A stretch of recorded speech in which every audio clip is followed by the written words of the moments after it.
what is really going to pay these loans that we would acquire to buy the furniture and whatever else.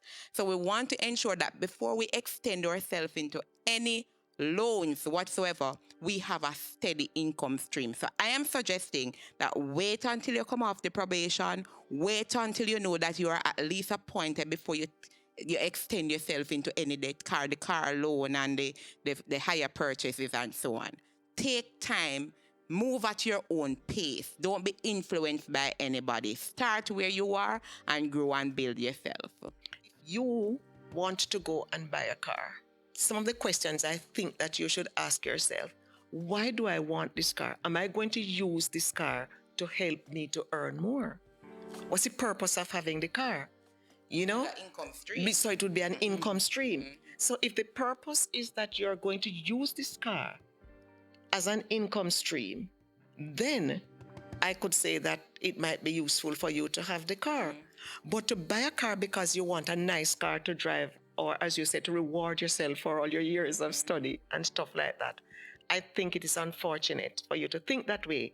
And probably those who are more competent in the field, advisors and persons who are give advice and stuff like that, would probably tell you that that's not a good enough reason to have it. And probably you will never get wealthy. I have known persons who have earned significant sums of money, and it's like it just slips through their hands. And I remember, it's not here, it happened abroad. This person always drives these very posh cars, went into a mall, and when he came out back looking for the car wasn't there. The car was repossessed because he could not afford to make the payment. Yes. And I mean, how this is known is that he had to ask somebody for a ride to go back. So, you know, when and the posh furniture and all of that kind of stuff, you're only fooling yourself. Yeah. You're only fooling yourself. Take time. It takes time. As you say, hope is building, creating, building.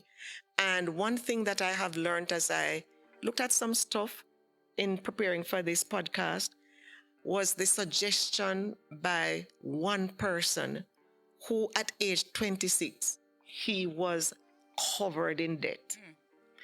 Took this stance that I'm going to get out of this. I have to change what I'm doing on it. And by age 31, he was now a millionaire. It has to do with your mindset, what it is that you need to do, that you have the will to do it and the discipline to do it. That is what it is going to be. And he suggested that you should not use your capital to buy things. That's what made him successful. Do not use your capital. So in other words, you have the 20% hope.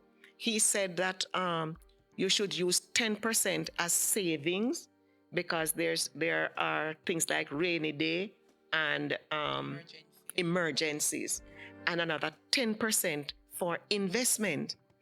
But you should never use the capital from your investment. If you're to use anything, is what the investment turns over that you can use, but your investment should remain there to continue.